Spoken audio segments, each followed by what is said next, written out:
નમસ્કાર, આપ સર્વેનો અમારી યુટ્યુબ ચેનલ ધાર્મિક દુનિયામાં હાર્દિક સ્વાગત છે. મિત્રો, આજે આપણે વાત કરીશું સિદ્ધેશ્વર મહાદેવના વ્રત વિશે. સિદ્ધેશ્વર મહાદેવનું વ્રત કોઈ પણ સોમવારથી કરી શકાય છે. આ વ્રત દર સોમવારે કરવાનું, એક પણ સોમવાર પાળવો નહીં. વ્રતનું ફળ મળે નહીં ત્યાં સુધી આ વ્રત કરવું. આ વ્રતમાં શિવજીની પૂજા કરવી અને એકટાણું કરવું. દર સોમવારે સિદ્ધેશ્વર મહાદેવની વ્રત કથા સાંભળવી. જે વ્રત કથા આ મુજબ છે.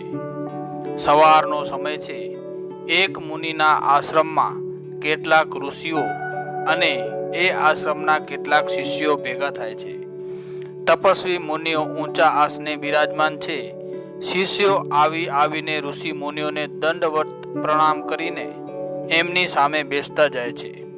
બધા શિષ્યો બેસી ગયા પછી કેટલાક શિષ્યોએ તપસ્વી મુનિને પ્રશ્ન કર્યો, હે મહાતપસ્વીઓ, આપની આજ્ઞા હોય તો અમારે તમને એક પ્રશ્ન પૂછવો છે.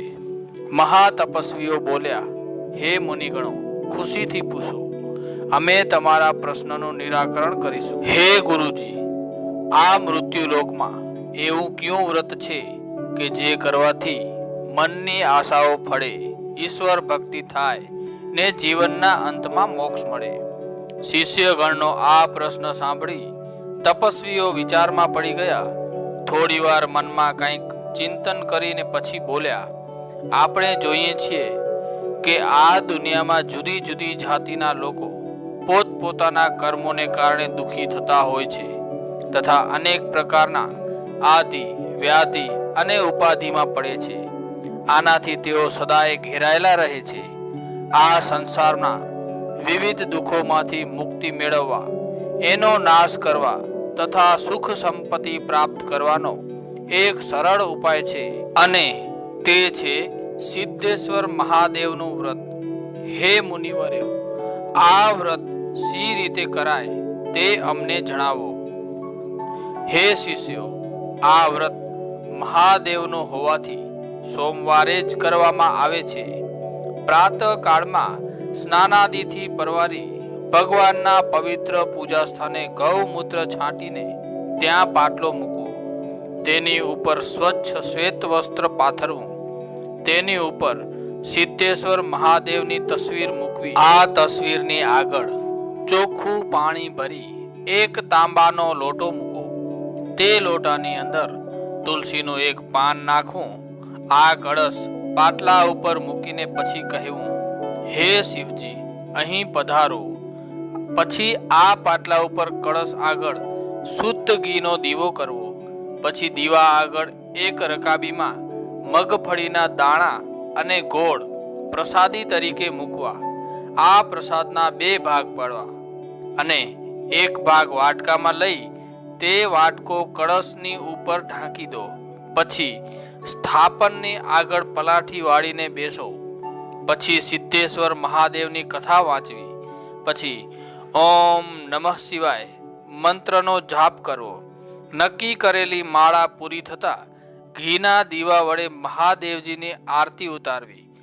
આરતી થયા બાદ કળશમાંનું પાણી તુલસી ક્યારે અથવા વડ કે પીપળાના ઝાડે રેડી દેવું. વાટકામાં રાખેલો પ્રસાદ બધાને વહેંચી દેવો. જ્યારે રકાબીમાં રાખેલ પ્રસાદ ગાય અથવા બળદને ખવડાવી દેવો. પાણીના કળશમાં મૂકેલું તુલસીનું પાન એકટાણું કરતા પહેલા ખાઈ લેવું. આ રીતે દર સોમવારે આ વ્રત કરવું. એકે સોમવાર પડવા દેવો નહીં. જો આ વ્રત કોઈ સ્ત્રી કરતી હોય અને કોઈ સોમવાર જો એમને અડચણનો દિવસ આવી જતો હોય તો બીજી કોઈ મહિલા પાસે આ વ્રત કરાવી લેવું. પણ આ વ્રત પાળવું નહીં. આ વ્રતનું ફળ અચૂક મળે છે. એટલે જ્યાં સુધી આ વ્રતનું ફળ મળે નહીં ત્યાં સુધી આ વ્રત ચાલુ રાખવું.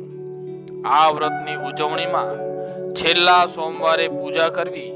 કળશની આગળ શ્રીફળ મૂકવું. રસોઈમાં ગમે તે એક મિષ્ટાન બનાવી સ્થાપનની આગળ મૂકવું. પૂજન વિધિ બાદ 5 નાના બાળકોને જમાડવા.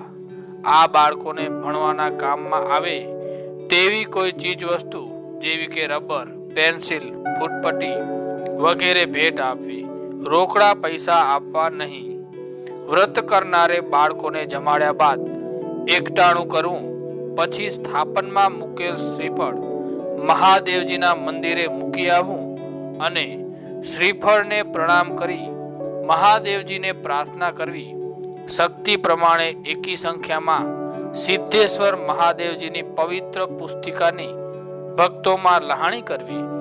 ઉજવણીની રાતે 12 વાગ્યા સુધી જાગરણ કરવું અને શિવ ચાલીસા અથવા શિવને લગતા પુસ્તકોનું અધ્યયન કરવું. જો આ વ્રત પૂર્ણ શ્રદ્ધા ભાવનાથી કરવામાં આવે તો તેનું ફળ અવશ્ય મળે છે. સંતાન વિહોણા બહેનોને પુત્ર પ્રાપ્તિ થાય છે. ગૃહસ્થી જીવનવાળાને સુખ શાંતિ અને કુંવારી કન્યાને ઈચ્છિત વરની પ્રાપ્તિ થાય છે. મિત્રો, આપે હજી સુધી અમારી આ ચેનલને સબસ્ક્રાઇબ ના કરી હોય તો જરૂરથી સબસ્ક્રાઇબ કરી લેજો અને વિડીયો પસંદ આવ્યો હોય તો લાઈક જરૂરથી કરજો અને કોમેન્ટમાં હર હર મહાદેવ લખવાનું ના ભૂલશો.